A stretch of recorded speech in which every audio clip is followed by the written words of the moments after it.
সকালবেলায় ঘুম থেকে উঠে ফ্রেশ হয়ে ঝাউ গাছের নিচে দাঁড়িয়ে পড়লাম ব্লগ ভিডিও বানাবার জন্য। এই ঝাউ গাছগুলো সব আমি লাগিয়েছি, একদম সত্যি কথা বলছি।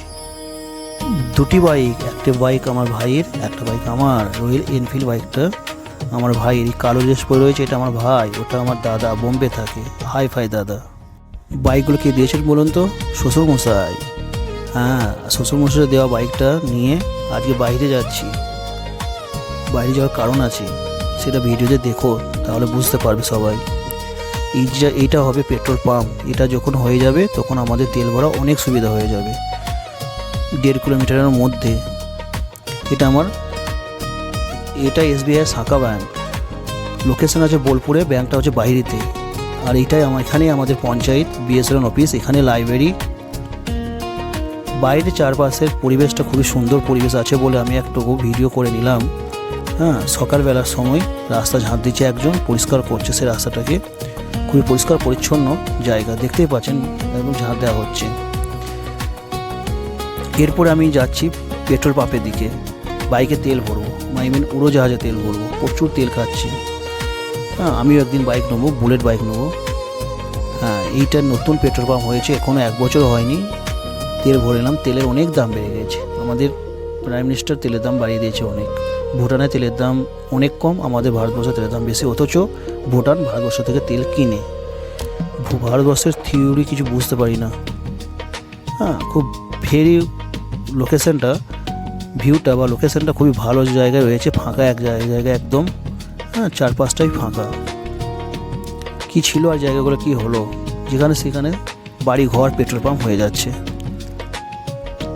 আর পেট্রোল পাম্পে হাওয়া চেক ফ্রিতে করা হয়, তাই হাওয়ার সার্ভিসটা ফ্রিতেই মেরে দিলাম।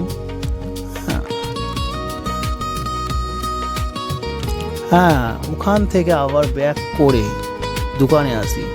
মা আমাকে বলেছিল 2টো ঝাঁটা নিয়ে যেতে হবে। আরে ধান তোলার সময় হয়ে গেছে, তাই ঝাঁটা নিয়ে চলে এলাম। হ্যাঁ, ঝাঁটাগুলোর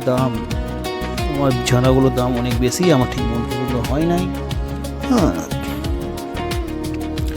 এরপর অন্য একটা দোকানে যাচ্ছি। দুটো ঝাড়ার দাম অনেক 50 টাকা করে, 55 টাকা, 60 টাকা করে দাম বলে দিচ্ছে। দুটি ঝাড়ার দাম 110, 120, 130 ঝাড়ার দামগুলো।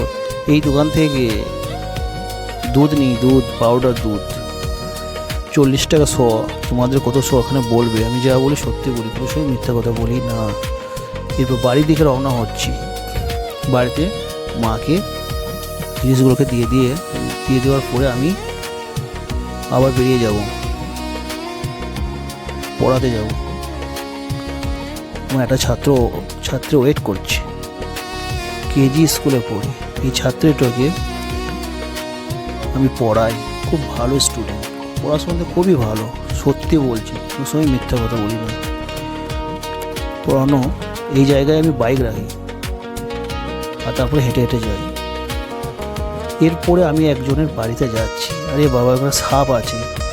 ভাগ্যিস আল্লাহ যা করে ভালোই করে, আমি যদি সাপে পা দিত আমাকে কামড়ে দিত। তবে পিছিয়ে চলে আসি, সাপ আমাকে খুব ভয় লাগে। এর আগে আমি অনেকবার সাপ দেখেছি, তাই মাঠে ঘাটে যাবে যখন তোমরা সাবধানে হাঁটবে, সাপ থাকতে পারে। আমার একদিন দেখেন বাইকের 4-5টা কত সবুজ লাগছে, একদম সবুজে শ্যামল, সবুজে ভরা সবুজ ধান। এই ধান, এটা হলো আমাদের Eden garden, mini Eden garden. Primary স্কুলের সামনে খেলা হচ্ছে, জাল দিয়ে টেঙেছে। এবছর নতুন করেছে ছাদ।